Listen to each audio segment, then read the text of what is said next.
It's a funny place to be, stuck in a seemingly mundane world with an inner knowing that the universe is so much more than our mortal minds can comprehend.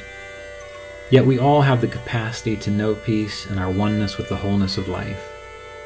And through these interviews, discussions, and reflections, it is my intention to share this possibility. I'm Ryan Kurczak, and this is the Kriya Yoga Podcast. So welcome back, everyone, to the Kriya Yoga Podcast. I'm here with returning guest Phil McLemore, who is a retired military chaplain, a Kriya Yoga meditation teacher with an emphasis on Christian mysticism. Phil was ordained by Roy Eugene Davis, and he's based out of Utah. And those of you who might remember, Phil was a guest way back when we got started with the podcast. He was a guest in episode 3, where we talked about his path from Mormon to Kriya Yogi. And then he came back again for episode 14, where we discussed yoga and the Christ consciousness. So I'd like to encourage you to go back and check out those podcasts.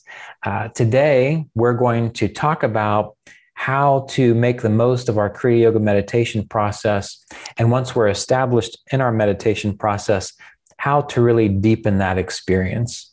So thank you for being here today, Phil. It's great to see you. Oh, it's always fun to talk with you. Yeah. So today, we've talked about numerous things over these past 2 years or so that we could discuss. And the first topic I'd like to explore is what kind of advice you would give people who already have a steady meditation practice, how to make that more dynamic and alive, how to deepen that. And then maybe towards the end of our time together, we might talk about some more philosophical points, such as, does the I persist after enlightenment?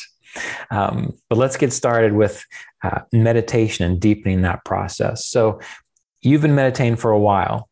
So I'm curious, how would you describe your progression from beginning to meditate into those deeper stages that you've experienced?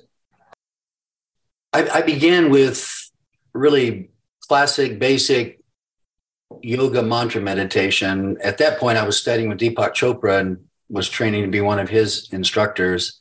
So the first 6 years of my meditation practice, I actually did his form of mantra meditation. It was very, very effective for me. And I did that for about 6 years. And over the course of those 6 years, I had really my foundational, for lack of a better expression, expansion of consciousness or deepening of consciousness, where I just became keenly aware of the deeper reality, the one reality. And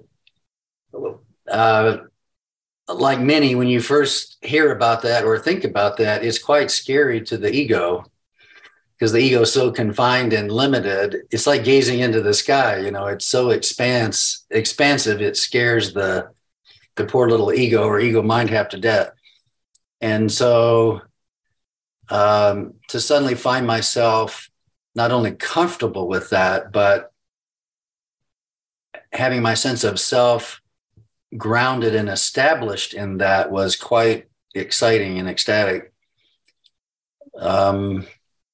And so those foundational experiences took place in those first 6 years of just mantra meditation. Well, then as I began to study more about yoga, I ran across Yogananda, immersed myself in his writings. I tried to study with Self-Realization Fellowship.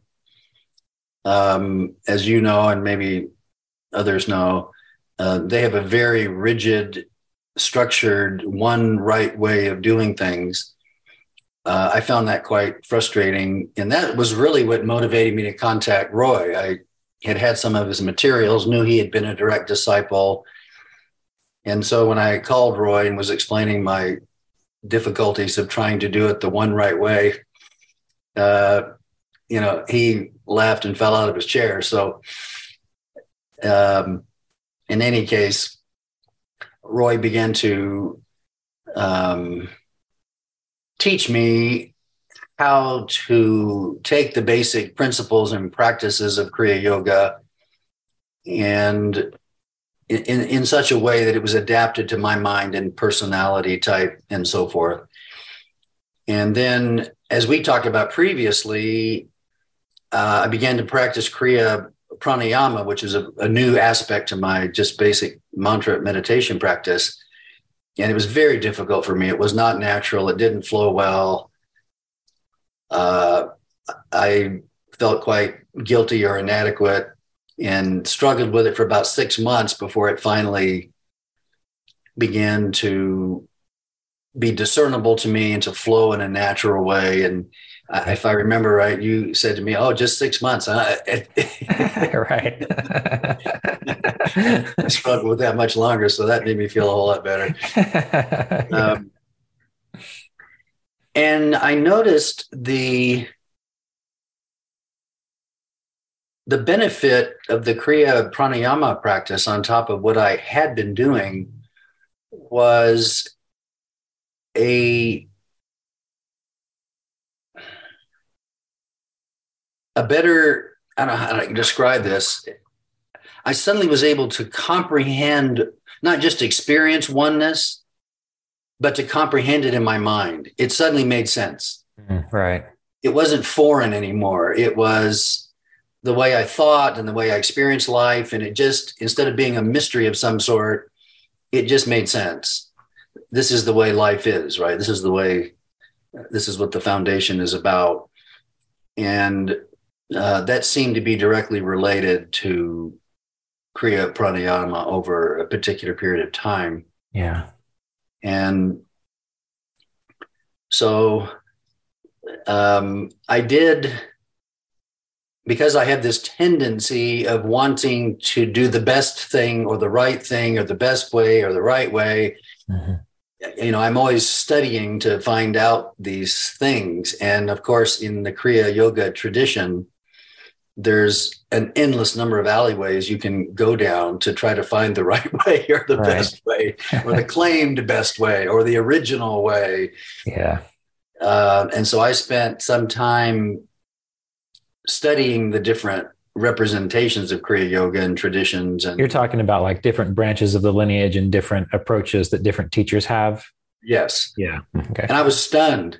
I was a little confused at first because when I first learned Kriya Pranayama, Roy taught it one way, and then the next year he was teaching it a different way. And that really threw me, you know, and so, you know, we talked about that a time or two, and I'm just assuming that what he was teaching was reflecting his personal practice. Mm-hmm. Do you mind if I ask what the differences were? Well, yeah, if you look at the early issues of Radiance, you know, which was the magazine he made for Kriya Yogis, those who've been initiated. At first, he was teaching it the path as straight up and down, apparently the way Lahiri Mahashaya taught it, but from the root to the crown and back down in a straight line. And then in those early radiances, in parentheses, he would say, and you can also try this way. And it was kind of the Sri Yukteswar Yogananda way of up to the spiritual eye and back down. Right. And so I would, and then later he just started teaching the up to the spiritual eye and back down. He wasn't doing the straight up and down anymore. Uh-huh. And just through practice, at first I had preferred the straight up and down. And so then, you know, mind that wants one right way, that was pretty tormenting. And I kept trying to get him to commit, you know, what works best. And of course, his response is always, it's what works best for you. Right. So that's when I had that fateful meeting with him where I was still pestering him about this. And he just got, I don't think angry is the right word, but perturbed or fed up with the same discussion. He just finally said, "Suck it up into your head and shut up," you know. Right. And then he expanded on that by saying, "Look, Phil, this is an intelligent life force. It knows where to go. Exactly. Yeah. So then it dawned on me that this mastery of life force, I think as Yogananda would talk about it, isn't me controlling it in the right way. Maybe there's a need for that sort of thing at the beginning, but it's not about control. It's about awakening to the presence of the life force and then allowing it to move as it needs to purify. That purify is one of my words, but I don't know if that translates to a lot of people, but Yeah. to purify the mind, to purify the subconscious, to purify the body, Right. so that there's a harmony with body and mind and spirit, the purification to bring about a transformation and an integration and a wholeness.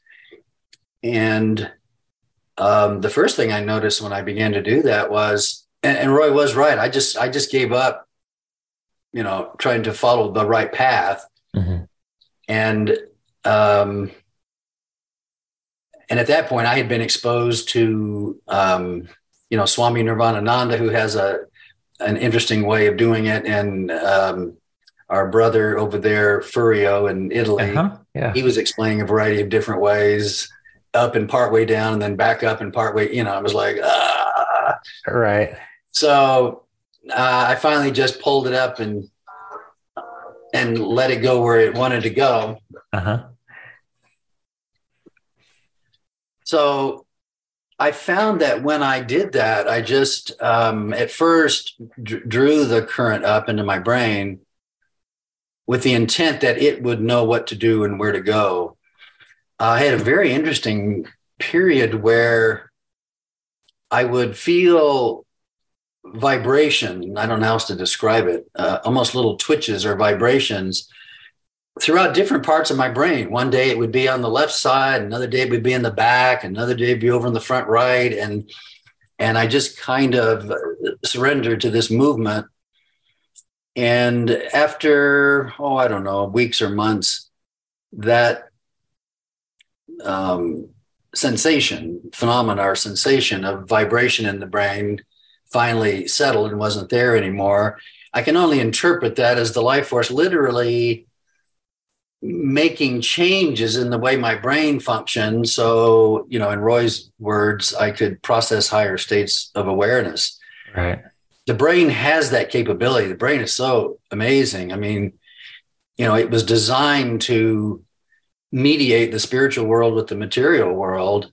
Problem is we spend all our time with our senses flowing outward, interacting with the material world, and then how we think about it and desire it and fear it and Right. and don't, we end up in this mental reality with outward flowing senses, and then we just don't develop the brain's natural ability to become aware of and to interact with spiritual states of awareness, then to integrate those two. So I can only conclude that the life force in my Kriya Pranayama practice was changing, transforming, restructuring, whatever the right word is, so my brain could deepen and develop the capacity for spiritual awareness in the body.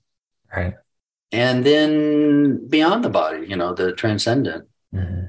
So when you were doing the, when you said you were doing the Deepak Chopra and the mantra meditation, I'm just kind of curious. I only know a little bit about that. Did that also include like the listening to the inner sound, or was this an actual mantra that you repeated? Yeah, he wasn't big on inner sound listening. I rarely come across that except in Kriya Yoga. Okay. And he has a system called primordial sound meditation. Maybe that's where I'm getting confused. And so what he does is he has these birth charts. I think David Frawley helped him craft this. Yeah. But he has like 108 mantras based on birth chart. Okay. And so you get one of those 108 mantras based on when and where you were born. And it was very effective for me. I mean, I was monkeying around with mantras and reading books and experimenting with different mantras. And so I just received that, and it worked extremely well. Mm-hmm. And then at one point, I was meditating, and all of a sudden, my mind was chanting a different mantra. And it was a mantra that just self-manifested. And it was a mantra that really was a harmony of my Christian and yogic harmonization. Mm-hmm. So I had all these years of Christianity and Christian ministry, particularly being a military chaplain. And then now I'm on the yoga path, and the yoga path was so much more productive, so much more transformative than what I had experienced in Christianity. And so I had a bit of an identity crisis for X number of months. Am I a Christian guy or a yogi guy? And, for my wife and my family, that was a pretty scary, who's coming out at the end of the tunnel here. Isn't that funny though? I mean, when you really think about it, like really nothing changes, just a label, and how that can really just scare people. Oh, absolutely. Like when you really think about it, it's like, why? Right. Oh yeah. Yeah. And so I probably explained this before, but when I was after I was a military chaplain, I worked as a hospice chaplain for 8 years. And I would often read Matthew 11:28-30, where Jesus says, "Take my yoke upon you." Mm. And at that point, I realized the word yoke comes from the same root word as yoga. And in that instant, my Jesus world and my yoga world harmonized. I mean, instantly. The New Testament, the sayings of Jesus, the spirit of Jesus, it just all became one thing to me. There was no more disharmony at all. Right. So it was right after that I wrote a very large article called The Yoga of Christ. So right. And I believe we did talk about that in that episode 14. So people can go back and check that out.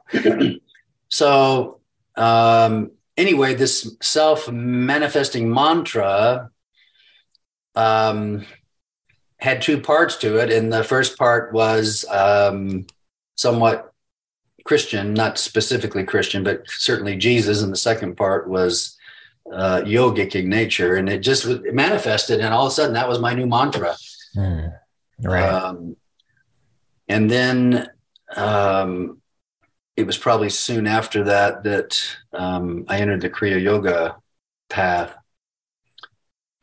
So, as I mentioned, this idea of studying the different techniques and wanting the original or wanting the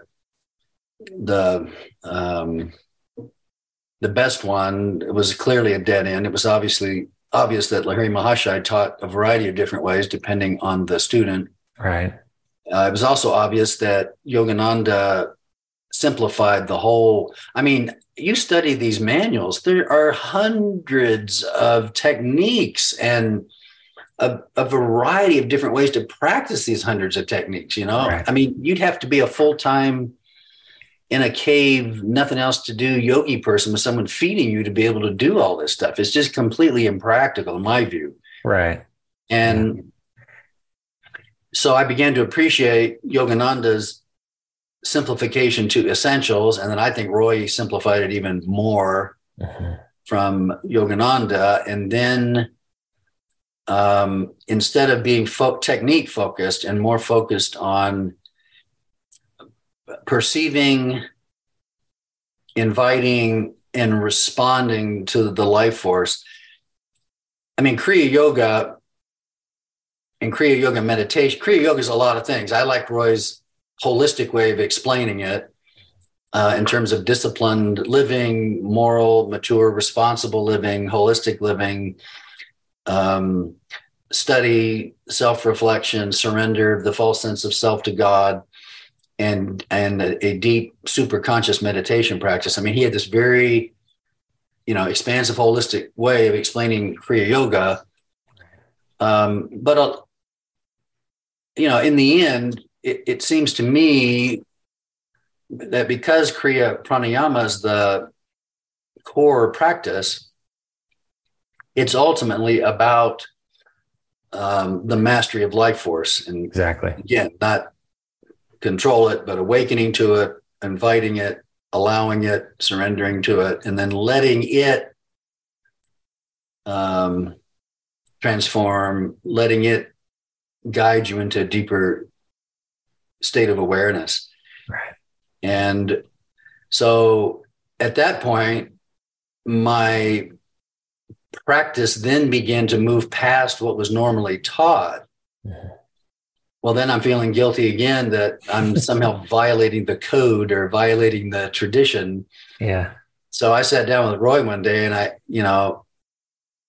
said, hey, look, I'm practicing Kriya Pranayama in a way that you didn't teach. And it was shifting from really an upward and down movement to just an upward flow. And I was kind of surprised when he said to me, well, that's how I do it. Right. And I thought, well, wait a minute. You're not teaching that, right? Right. And then it dawned on me that, and I'm assuming that, he was going to teach it the traditional way within his variations, right, as he understood it and experienced it. But he was having his own personal modifications and variations that he was not teaching, but yet would confirm if you came up with it. Right. Yeah. And so as this developed for me, the up and down movement began to become an up and up movement. And then at some point and it was after I had actually practiced Kriya Pranayama one day, I could still feel the movement, but as I just kind of observed it, it was flowing on its own, and then later I could tell it would just flow with intent. I didn't have to worry a whole lot about breathing, pulling it up. It would move with my intent, mm-hmm. And then it would move on its own. Mm-hmm. So, and it just continued to go in that direction. I don't know how wise it is to share all this, but we'll find out. But at this point, I don't know if this is true, but I began to wonder if the up and down movement wasn't an initial practice to purify the body and to purify the subconscious as it's manifest in the body. So much of our subconscious is stored in the body. It's manifest in the body. Right. And so I began to wonder if the up and down movement, the purpose of it wasn't to do that kind of subconscious body-mind purification and harmonizing with spirit. And then at some point when that had fulfilled its purpose, then the flow began to move upward on its own, up into the higher centers, up into the spiritual eye, and then in and or out. Right. And so at that point, and it was a very profound, when I finally realized what was going on, and I just decided this was my practice now, and it was really more of an allowing, that was a massive shift in depth. Mm-hmm. And so when I do it now, it flows up. I guess the best way to describe this is I do link it with mantra gently. And the first half of the mantra the first half of the mantra moves with the current up into the medulla. And my mantra has an open sound, right? I mean, an ah sound, an M sound is an open sound, and it can go for an undetermined, as long as your breath doesn't exhaust. Right. And I find that what happens is that the life force that's now centered in the spine moves up. It accumulates in the medulla. And then as I exhale, that's on with inhalation. And as I exhale, as my body exhales, I follow the breath. I don't control the breath. It's a much deeper experience. And so as the body exhales, after that accumulation, then it moves through the brain into the spiritual eye and then out through the spiritual eye.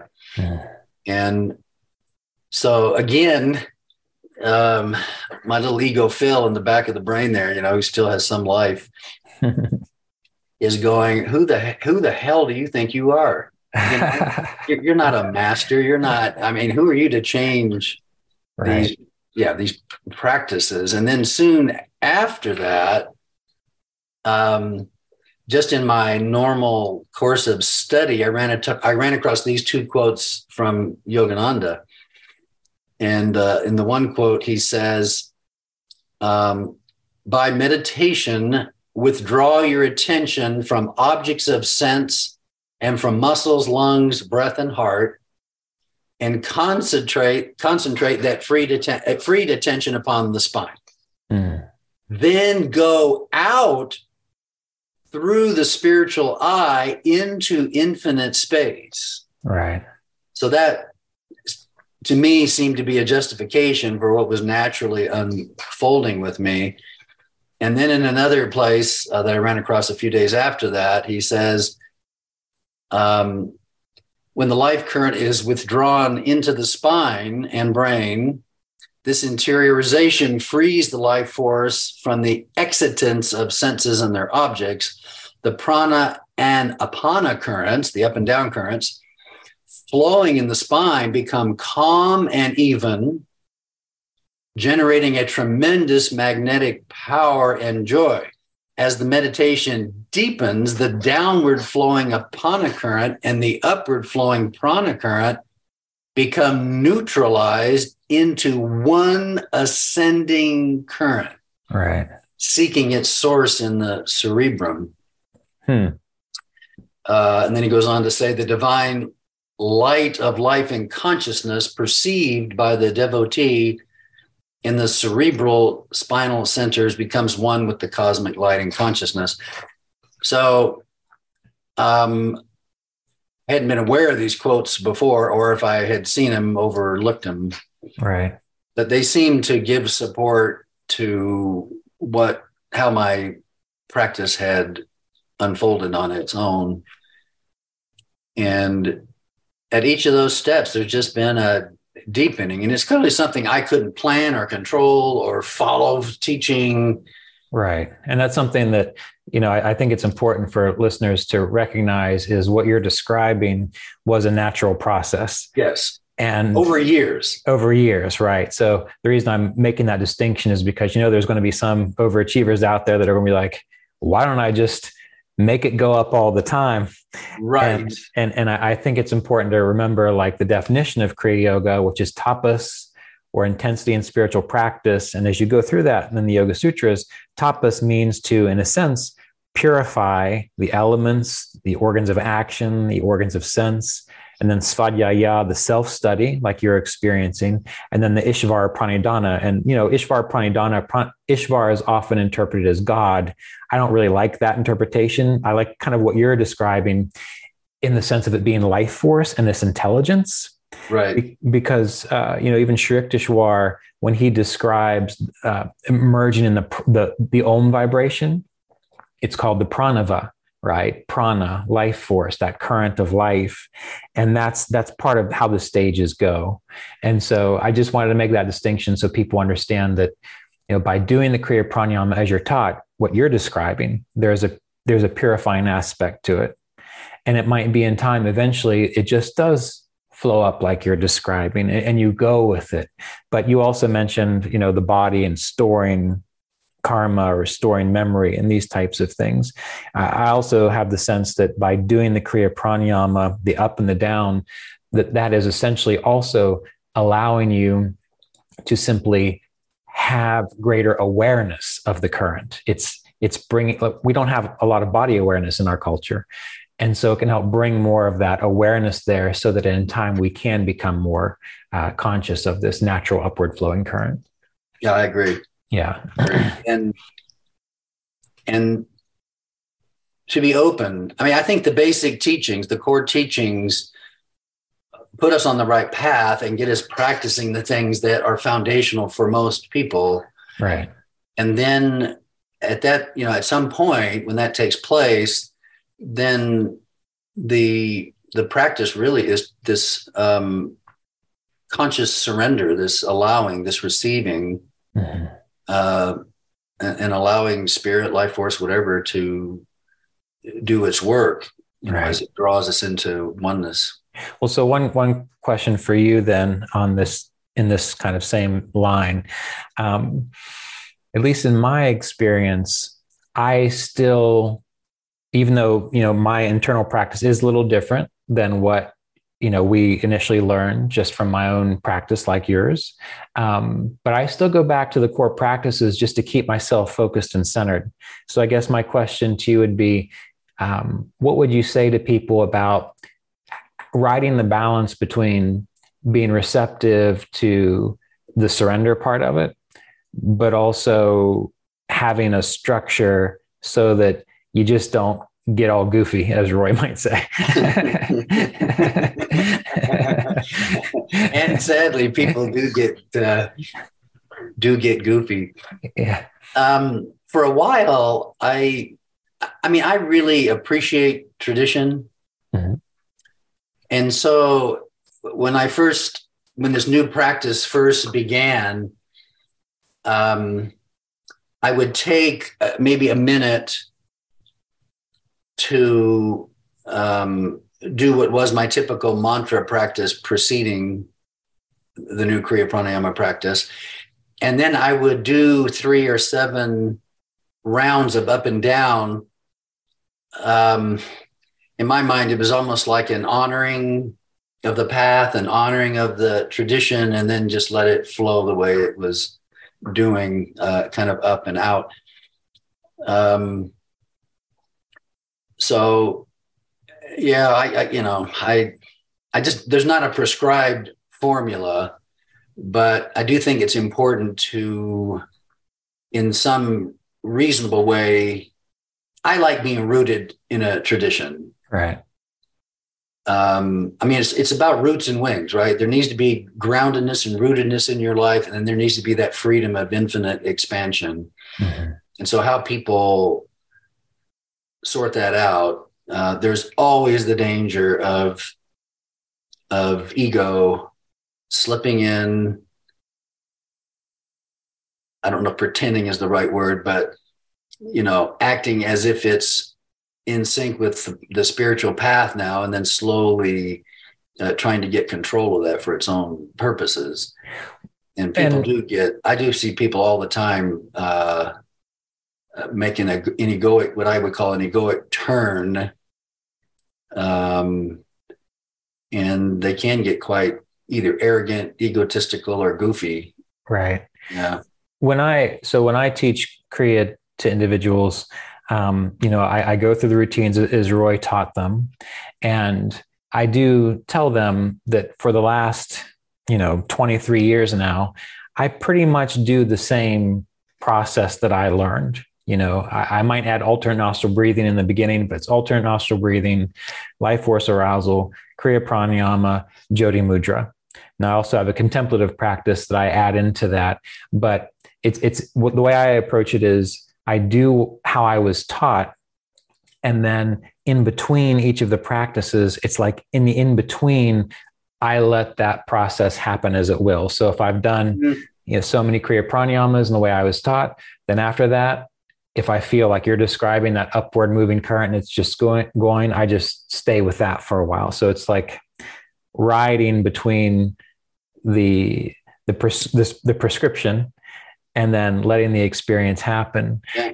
And I'm curious what your thoughts are on this, because, like you, we had access to Roy.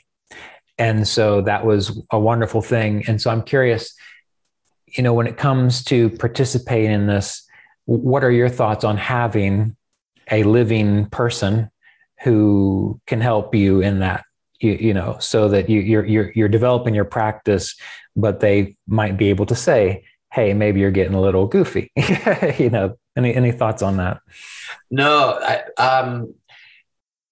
I mean, I don't know how to say this without sounding a bit arrogant. Well, I've already noticed that using the word goofy has probably already put us, or me, in the arrogant category. So go for it.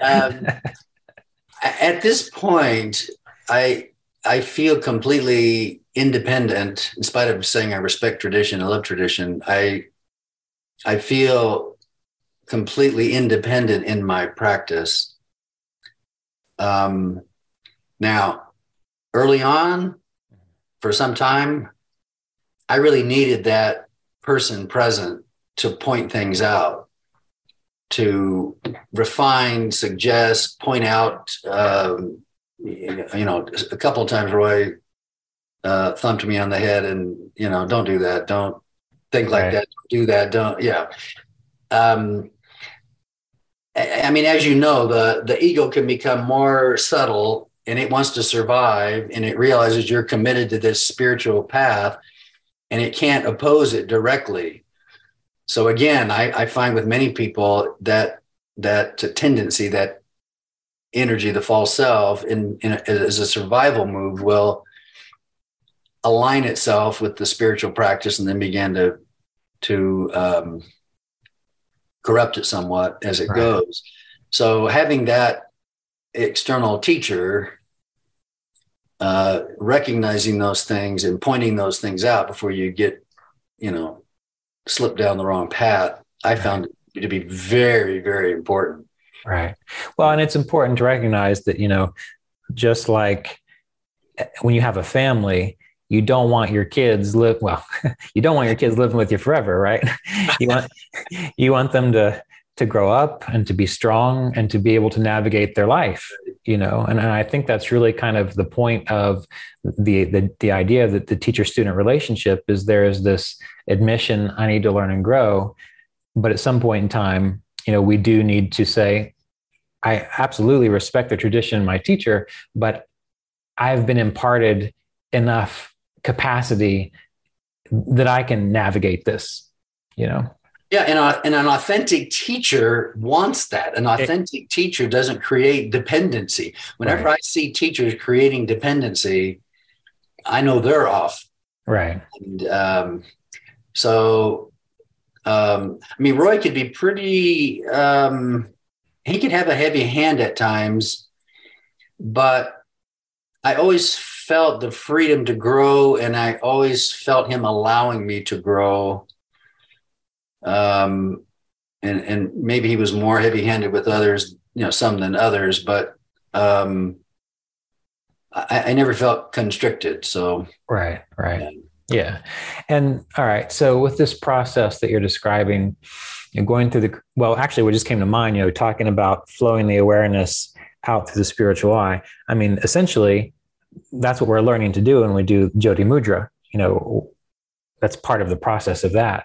Yes, but it is. My next kind of question was, so for people who have been practicing for a while, who are doing it the way they've been taught and they're doing well, what would you recommend for them to maybe experiment on their own? How would you recommend to maybe go inward and adapt their practice to start to get a sense of this inner natural flow, or this inner natural intelligence, which is, available to them and a part of them? Yeah, I'm not sure what to say other than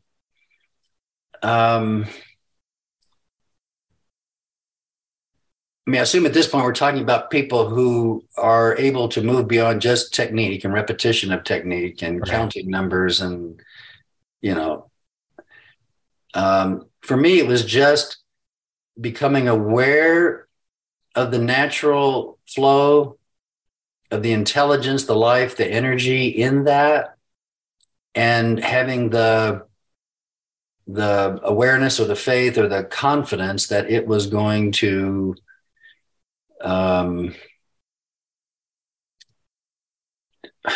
transform or guide or lead or, you know, unfold or evolve whatever needed to happen for me. Right. Would you recommend, you know, I just brought up a thought. Would you recommend, you know, when people are kind of listening to this and thinking about this, if they have that inner sense, I mean, and by that inner sense, I mean an actual healthy confidence that, you know, I've been doing the techniques, I've been, as you said, counting, and I've been doing the repetitions, and I've been having that experience, but I feel that now I could try to experiment with this, and again, in a healthy, confident way to do that. But if you're not quite sure yet, then just keep doing what you're doing. Would you say? Oh, yeah. That be accurate?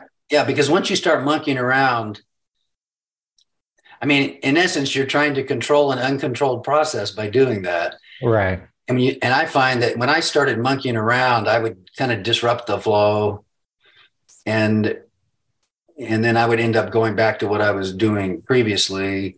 Right. Until there was just a natural flowering. You know, it's this, you know, Eckhart Tolle's idea of you got to let the flower blossom. You know, right.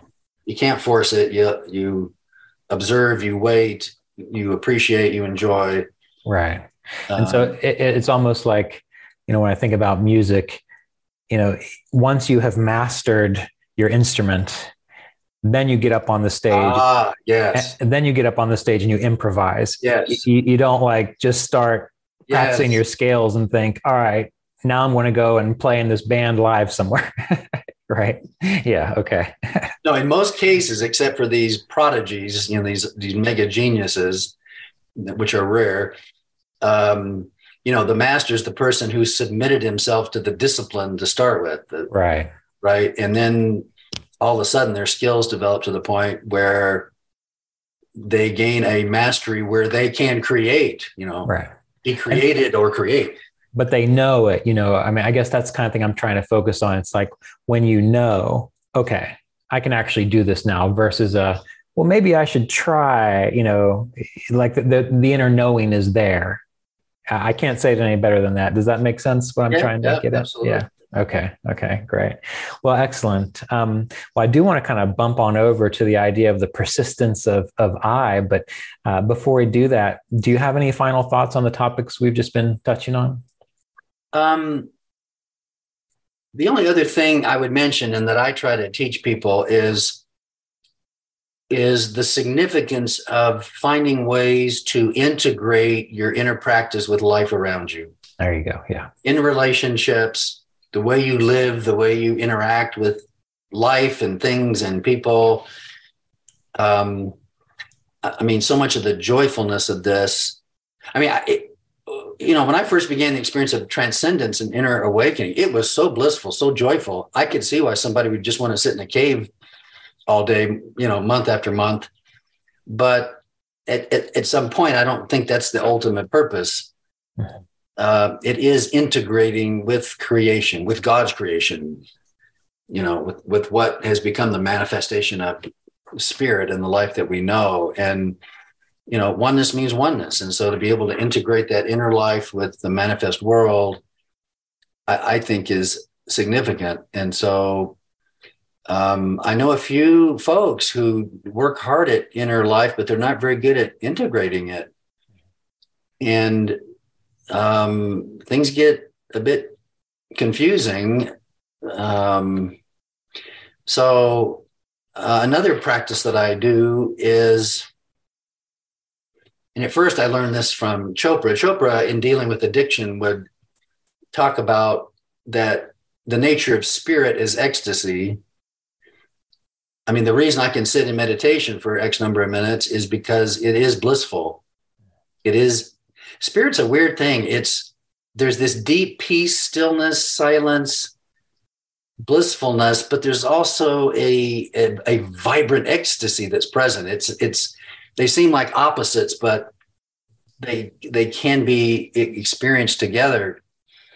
And so he used to always encourage the experience of ecstasy every day. And he would suggest, we actually had to draw up a plan for physical, mental, emotional, spiritual, and relationship ecstasy.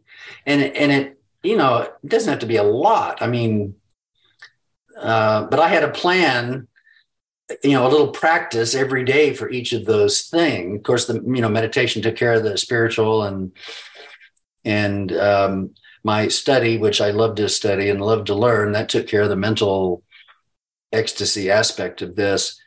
But to keep people from living in excess or with having addictions or having obsessions that are really contrary to spiritual life, one of the things I do is have them experience physical ecstasy every day by using each one of the senses. I really believe that our physical senses are manifestations of deeper spiritual qualities or characteristics, and that each of those senses you can follow each one of those senses back into the spiritual aspect from which that sense has been manifest. They're certainly represented in the chakras, and they're certainly represented in the classic 5 elements, you know, earth, wind, fire, water, space. Right. And so, you know, every day I have an ecstatic experience of touch, of smell, of sight, of sound, and taste is harder. You know, if peaches are fresh and in season, that's easy. Well, there's always pizza. Pizza.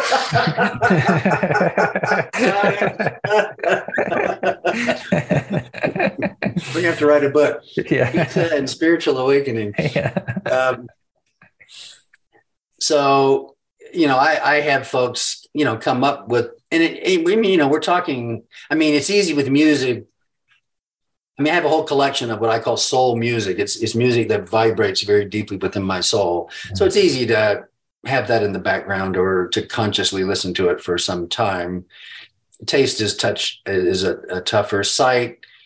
My wife's smile just always is ecstatic to me. I love to look at clouds. I have a favorite fragrance that has been associated with my meditation practice. I have it in a soap and a lotion. And so throughout the day, you know, I have it on this part of my arm. You know, I'll take a minute every day just to spend with that fragrance, and it's ecstatic. You know what I'm saying? And touch, my wife likes this. My wife is 72, but her legs are the prettiest legs on the planet. And they feel amazing. There's nothing that feels as ecstatic as her legs. So every morning, and including this morning, she gets this leg massage just because that's my consistent daily practice of ecstatic touch, you know? Yeah. Yeah. And, you know, Chopra's theory was if you're experiencing ecstasy in each of the senses, and if you're experiencing mental and emotional and spiritual and hopefully relationship ecstasy, then you're going to be much less prone to obsessions and addictions and excesses that are going to detract from spiritual practice. So yeah, that's another thing that is important to me. So in a way, I mean, really what that's doing is you've got your spiritual practice, your meditation practice, which gives you that experience of the infinite, the eternal, the timeless, and so on. But it's like that chant, spirit and nature. Oh, yeah. The two are together. Oh, yeah, yeah. And so, and I think you make a good point there, because what a lot of people do is they go so far one way, like I'm just going to sort of escape into a spiritual philosophy or practice or community, and they ignore, but I'm a living being here in this part of nature, and acknowledging that as spirit, acknowledging that as also a divine manifestation. Like if you could do that, then that it's like it takes the tension off which allows you to actually go deeper into your meditation, but also allows you to be okay when you're not in meditation. Oh, absolutely. Yeah, that's good. Excellent. Well, I really appreciate that. Well, so do you have a moment or two for some talks on the eye? Yeah, let's do it. Let's do it. Okay. This gets me in trouble with a lot of people. So that's okay. I knew it was going to be a controversial thing because I may not agree with you. So that's okay. we're going to have some. I thought it'd be good to show people what it's like to have a healthy debate and disagreement on a spiritual topic. I don't know, really. We talked about this probably 2 years ago, I think. Yeah. And so I don't know where you've been with it, and I've had my own contemplations with it. And really what it boiled down to was we were discussing, is there a persistence of individuality either after death or when one is enlightened or transcendent and so on? And so you say yes. Yes. I say no. That sounds like I've heard that before. Yeah. Anyway, so let's just talk about it. So, what is your perspective on this? Yeah, it's funny. I'm clearly in the minority. In the Buddhist schools, Advaita schools, Vedanta schools, monastic schools. I'm certainly in the minority. There's no question that it is egoic individuality that blinds us to transcendence and the experience of oneness. Right. That absolutely has to be overcome. Mm-hmm. And from the mystical Christian point of view, that's the crucifixion, right? So the individuality is crucified, and then one is reborn into oneness with God, the larger life, the one life. And so I can remember being terrified, absolutely terrified of losing individuality. I mean, that's what we're just so used to, and we can't imagine existing without that. And there were times for me, I hear this a lot with my students. I'll have several, it's not uncommon for someone to say, I was at this point in my meditation, but I was afraid because if it felt like if I took another step, I would cease to exist, right? Yeah, absolutely. I hear that a lot. Mm-hmm. And I can remember getting to that point and then just deciding I'm jumping off that cliff. I'm not holding back anymore. For a birthday present some years ago, my children gave me they paid for this, what do you call it? Parasailing, so we have a big giant point of a mountain here, and you can get hooked up to this parasail and you literally jump off this high cliff, right? And the winds are always there, and then you're floating around in this parasail. And I have fear of heights to start with. And for some reason they bought this without consulting my fears. And when we got up there on the top at the point of the mountain, my son-in-law was also, he paid and was going to do it. He just chickened out. He just said, I can't do this. I mean, it was scary. And, I couldn't, I just, my children are there, some of my grandchildren, I just couldn't. You have to be a good example. I couldn't wimp out. Yeah.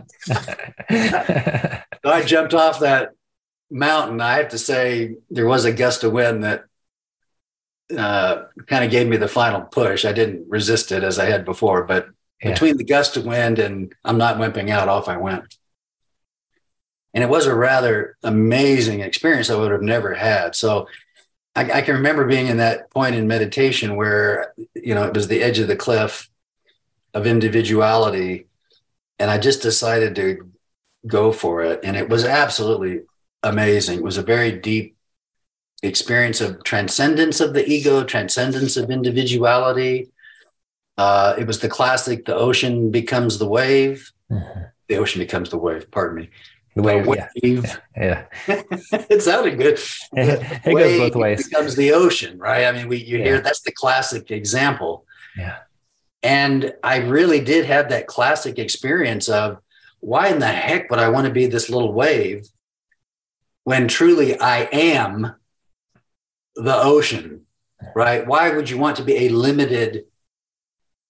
have a limited experience of life and reality when in fact you can have the full experience? And I actually, one of the most amazing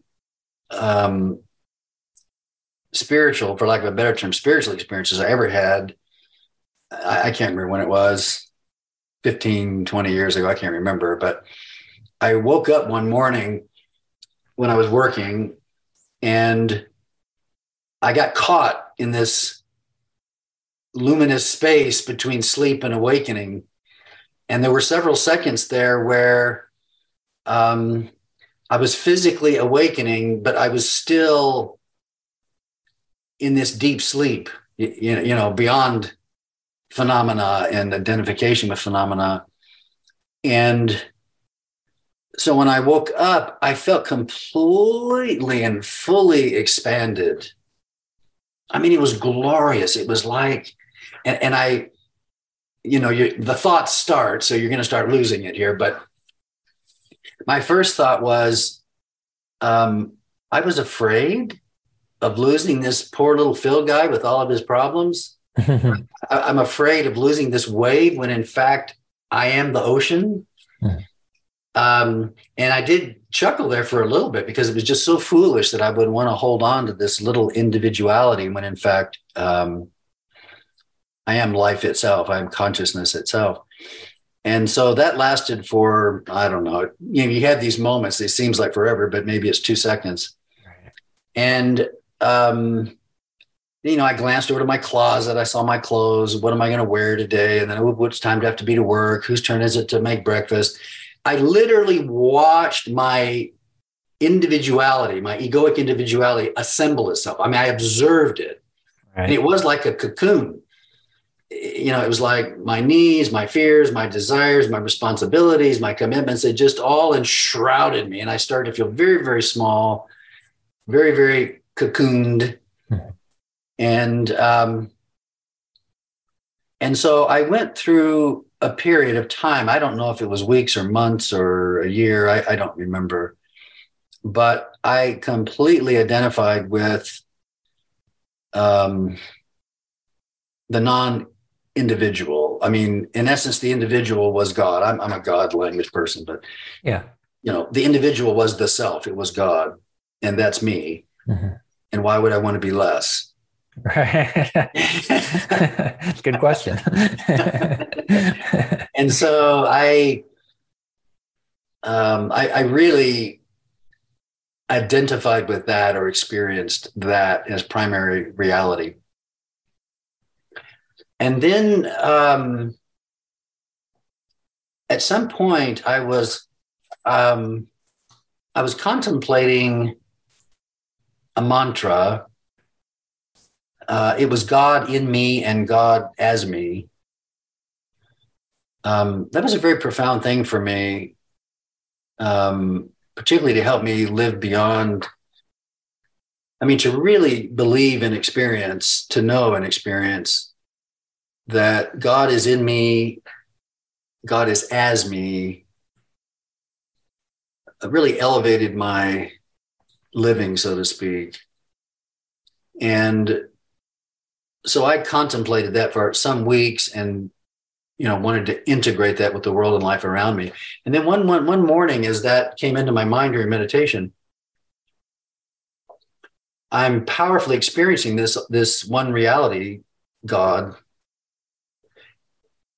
And then I suddenly became aware that there was still this me, God in me, God as me.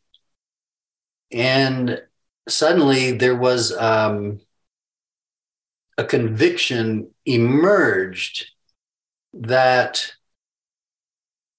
there was still a uniqueness in my journey to oneness that was unlike any others. and nothing is ever lost in eternity. And I suddenly realized that this unique path, the little Phil, maintained its existence. And thus I ended up experiencing myself this paradoxical union of universality and individuality. And then, one problem I have with hardcore Buddhist philosophy and hardcore monism is it's like the created world, the manifest world, was a little stepping stone to help us realize oneness. And that once we move into nirvana, enlightenment, that goes away. It was a lesser reality. It's an illusional reality. It has no real substance to it. It just kind of goes away as I merge into this universal self. And what emerged within me was a realization that no, this creation has purpose. This creation was intended to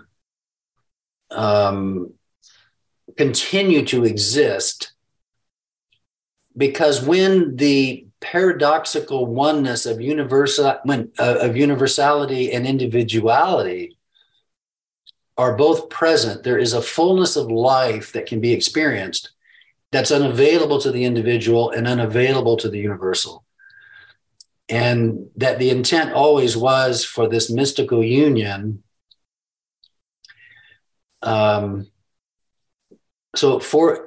Certainly without the foundational reality of consciousness, existence, and being, there's nothing's going to exist. It is the foundational reality. But out of that came this creation. And I think this creation expanded. It gave us the opportunity, like a mirror, the opposition of a mirror, to awaken more deeply to oneness, because we ended up assuming an identity that was very different than that. But then it dawned on me that it's intended that uniqueness, that variety of creation is part of this whole thing. So I quite enjoy now identifying with my universal nature, but also my little Phil nature. They're both exciting. They're both interesting. They're both fun. They both are one at some point. It's hard to explain, but I'm convinced now that there is this permanence of individuality. I didn't know we were going to talk about this, so I've got my Yogananda proof texts. There are several places where he does state, we do not lose our individuality by merging into oneness with God. So I do, hang on to those for some sort of external support. Well, we know that you have the proof behind it, so you don't have, we're going to trust you on that. But so I dug them out of God Talks to Arjuna, so they're in there. Two questions I have are, number one, as I was thinking about this, many years ago when we first started talking about it, I wondered if that, even with Yogananda's thing, I wondered if that assertion was more based on kind of a Christian idea. Sure. We talked about the crucifixion being the end of this individuality, and you are a lot more well-versed in Christianity than I am. My experience was going to Sunday school and getting kicked out a lot. Right. But I always thought there was this sense of this idea of individuality, when the judgment day comes, we're all going to rise up and that kind of a thing. So I wondered if it came from kind of a Christian sentiment, and that Yogananda was speaking to that. So there's that question. And I will remember my second question. So any thoughts on that? Yeah, there's no question that my original sense of self, like most people, is grounded in individuality. Mm-hmm. And there's no question that my original religious training was focused on that, resurrecting as Phil and interacting with people that I knew in this life and so forth as individuals. And there's no question that was in the background very deep. But you don't think this is that? I don't think so, because I surrendered it and I lived beyond that for some time. I can't remember the time frame, but I assumed the position of whatever you want to call it, non-dual reality. And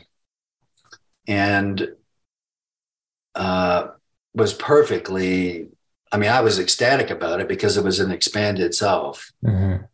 And so I was quite surprised when I recycled back, and that's not even completely right, but when this experience of still maintaining individuality without losing universality suddenly became a present spiritual realization for me. Okay. Well, let me move on to my next question, because maybe this will help. And this is where it gets tricky, because I think we're talking about things which are ultimately beyond the human mind's capacity to grasp. Absolutely. And that makes it hard to talk about. And this is based upon, as I've read the Holy Science and Sri Yukteswar's description of how all of this comes to be through the Samkhya philosophy and so on. There are these levels. We've got the elements, we've got our ability to perceive and our ability to act, and then we have the ahamkara, or the ego, or the sense of separateness. But above that, it's like described as though that's incomprehensible. Right. And so, for example, the idea of incomprehensible, not in the sense of incomprehensible in that you can experience it, but you can't write a paragraph about it. Right. And so my question is, when you think about this persistence of, let's say, Phil, is it really the persistence of, say, the personality of Phil? That's kind of one end of it, because let's say we're kind of considering the vastness of time and the fact that Phil is a wave on the ocean, which means if we use the theory of reincarnation, Phil could have been 300 other waves. Right. And Phil right now is not aware of really any of the other waves. Right. So is it the persistence of this idea of Phil and the collection of your life experiences and your personality and your thoughts and so on? Or is it just the persistence of the ability to feel and experience, like when you described having yourself put back together after that morning experience? Well, there was an I there that was not associated with Phil. Right. So are you talking about that I, or are you talking about the idea of Phil itself? Right. It's a good question.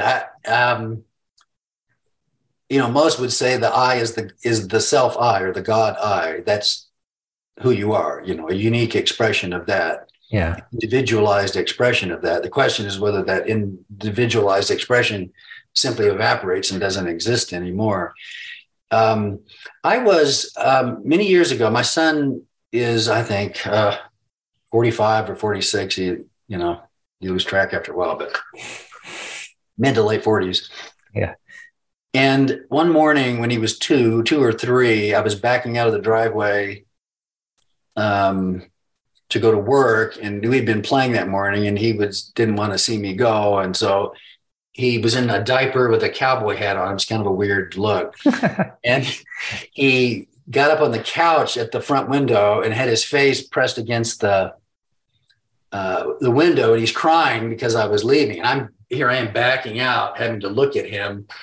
It was just one of those moments where your heart just kind of opens and breaks, and it really kind of burned itself into my heart and mind. And The next year he was 5, and the next year he was 10, and the next year he was 20. And I suddenly realized we become extremely good friends. I'd say we were our best friends now. And he is substantively different than that 2-year-old in the window. Mm-hmm. I mean, we interact as adults now. Right. I mean, there is a father-son thing, but, in so many ways, he's much smarter than me and has had different experiences. And so there's a lot of sharing at the adult level, but that little kid's still there. Mm-hmm. And what dawned on me was, even with reincarnation, each of those lives are different stages. And, the 2-year-old is in him, the 20-year-old is in him, the 30-year-old is in him. And I experienced somehow a unity of all of that in its distinctive way. So, even factoring in different lives, to me, there are similar stages like that. You know what I'm saying? They're all present. Yeah. And I think that's what makes in my present, more conscious individuality. Yeah. I think that's what makes it hard is that. So if we take the idea of infinity and eternity and omniscience and omnipresence, well, then absolutely the life that we know of as Phil exists in infinity. But we, in our minds, we tend to look at everything linearly, yes, as if it's just going from point A to point B, when really it just might be the consciousness, which is maybe the persistent I. Right. Is right now just paying attention to this particular span of time that is your personality, my personality, sure. This whole experience. And so in that sense, would you be persisting? Well, absolutely. But I guess the question is, I guess I can get behind this with the idea of there being that reality or that consciousness, which is all of us, and that can kind of look out through your eyes for a bit, look out through my eyes through a little bit. And it can really get messed up and not messed up. It can become overly identified with one of those things. And then that avatar seems like it's the only thing there is, like that idea of personality. But then there is this consciousness, which is not limited by time or space. And that's why I think even, this is kind of off topic, but even when people recommend, and I do it too, and maybe you do as well, like tuning into the gurus of a lineage. Right. In my mind, it's like, I'm not imagining they're like beings of light all around me, taking a personal interest in what Ryan's up to. Right. I look at it as though their lives were a point in time which represented a type of clarity of consciousness, and that we have the ability, just by thinking about their life or looking at an image, to transcend time and kind of key into that state of consciousness as well. But it's the state of consciousness which is persistent beyond time, but it's not a personality thing. Right. Okay. So I guess my question to you is, and maybe we're saying the same thing, when you talk about this persistence of individuality, are you talking more about a persistence of personality, or is it something else? Yeah, boy, that's an excellent question. And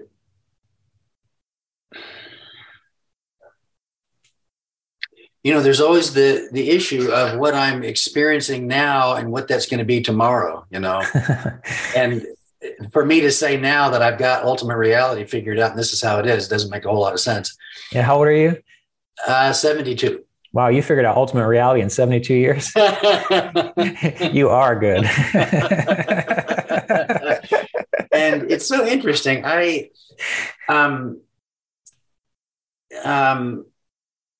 When I study in the mornings, like I'll tend to focus, I'll spend X number of months on Jesus studies, and I'll spend X number of months on Yogananda study, and I'll spend X number of months on Roy study. And after 2 or 3 weeks of immersion into any one of those studies, Um, I'm,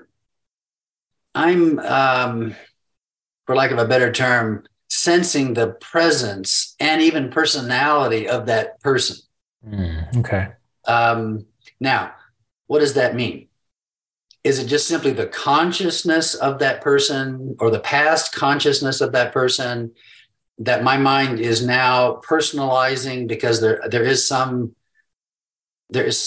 presence / awareness there, and so it's just fun or interesting or enjoyable or satisfying to personalize that, right? Right. Or is it really the personality of that person being drawn to me because of the immersion, in their teachings, word, presence, and spirit, and so forth? Yeah. I can't say that I know exactly what is happening there, but boy, it's a very personalized experience, but I could be creating that. Yeah. I suspect there's something beyond that happening. And I don't know how to explain this. There are times when I contemplate this and I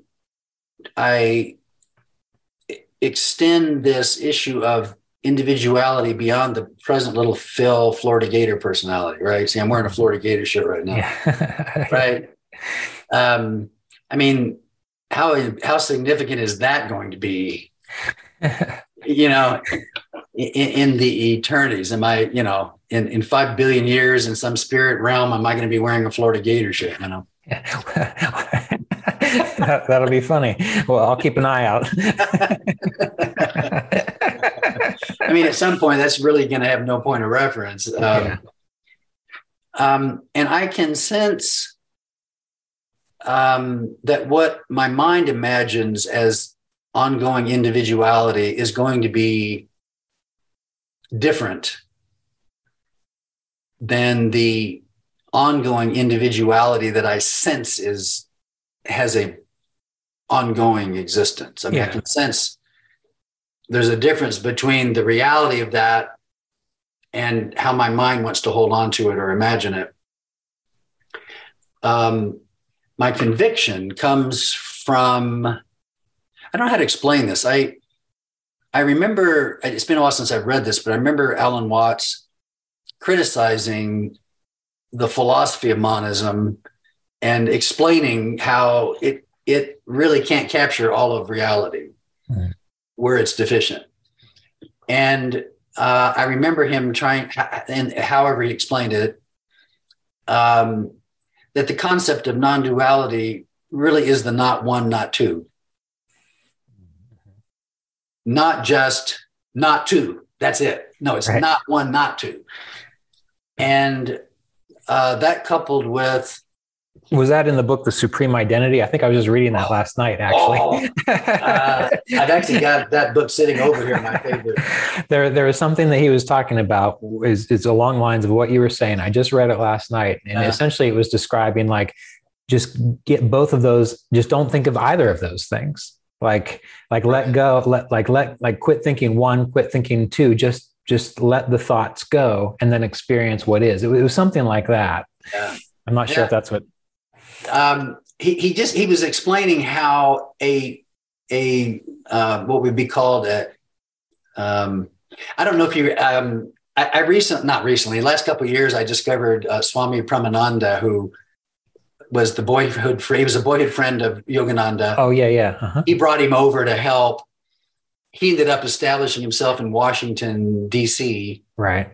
And then when he realized toward the end of Yogananda's life, when he realized that the SRF ladies were intending to take over his property there in Washington, D.C., he reincorporated into a new entity, where he was no longer an adjunct of Self-Realization Fellowship, so that he could maintain his property and building. Yeah. So when Yogananda passed away, he was an independent, right, Kriya Yoga teacher, which angered them to the point that they airbrushed him out of Yogananda's funeral pictures. But oh, the drama!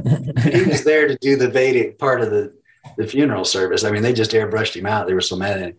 Yeah. But he renamed his organization the Church of Absolute Monism. Wow. So he's into it. Yeah. But Watts explains how a philosophy of monism is in essence dualistic because it's denying the other side. Yeah, exactly. And so there are some valid intellectual issues to discuss there.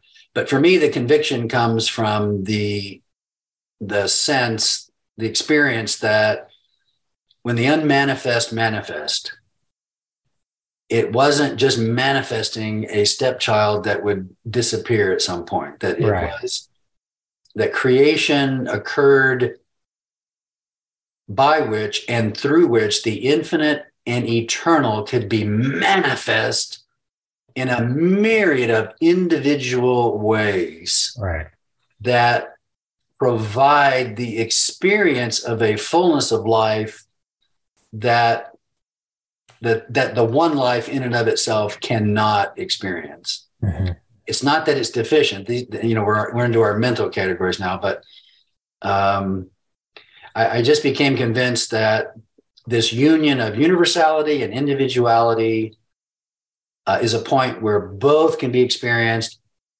One is a foundational reality. The other is an expressive reality, and it's intended, the creation is intended to go on and on and on and on infinitely, infinite creation, infinite expressions of individuality. Well, ultimately, now that we're talking, I don't feel like I disagree with you. The Church of Absolute Individuality is born. I don't feel I disagree with you, but it's I think we're kind of bordering certainly on we're on the edge of mysticism. Absolutely, because these are things that you and we could probably talk about this for days. Right. But the only way that anyone can really come to a realization about it is by practicing their techniques, being curious and seeing what happens, because the way you're describing things, like I remember experiences of a sense of, I was doing a particular mantra to one of the Hindu deities, and there was a sense of merging with that deity. But there was also a sense that this Ryan could not exist while experiencing that. Mm-hmm. And so it was as if there was, like, I felt the fullness of it and the wholeness of it. But what I am now, who's talking to you, was not able to exist in that. But there was something, right, which persisted through that. Right. And that's one of the reasons why I love Ramana Maharshi's approach to things, because he talks about experiencing, what were you experiencing in deep sleep? Right. And I know Ryan was not there in deep sleep. And yet I think people mistake that, and they think you're kind of just supposed to walk around like a mindless zombie, and that's not what he's talking about. Those states, the Jagrat and Sushupti and Svapna and so on, what he's saying is learn to access those deeper states of consciousness. But that's not just Ramana Maharshi. If you read the Yoga Sutras of Patanjali, they describe going through these subtler states of consciousness to access the, immortal, infinite, omniscient Ishvara I, that aspect of self, which, like you said, is if it's infinite, then it goes on forever. Right. And one of my most profound, I guess you could call it a spiritual experience, when it just hit me like a truck. It was this feeling, and even the words, there's no end to this. That we have this idea that we want to escape or we want to transcend into something, but really there's no end to this constant experience, So anyway, I think, or I feel, I suppose, that we're bordering on something that can't really be described, but can be experienced. And we might need to start with something like an idea of monism or dualism, because that might be what, as an individual, we need to get us going in that direction, to figure out what's really going on. Yes. Yes, it's always been my experience. I have to be in a position to be able to transcend it, move beyond it. Right. And yeah, I agree. And Yeah. we are dancing around the edges of the profoundly mystical, you know. Right, right. And you can only experience that. You can't, that's why mystics all seem like they're crazy. I know.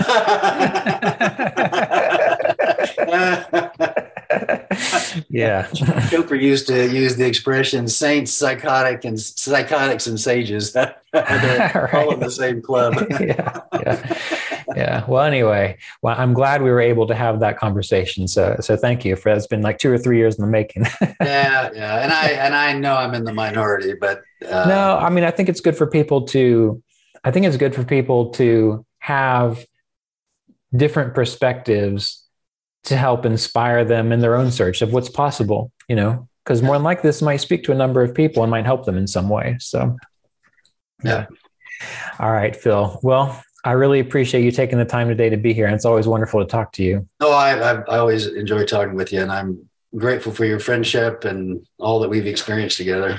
Yeah, you too. And I just want to remind people who are listening, if you want to hear more from Phil, I'm sure you can Google him. But on the Kriya Yoga podcast, he was on episode 3, From Mormon to Kriya Yogi, and then episode 14, Yoga in the Christ Consciousness. And that's where I believe we talk about that article you wrote about yoga in the Christ Consciousness.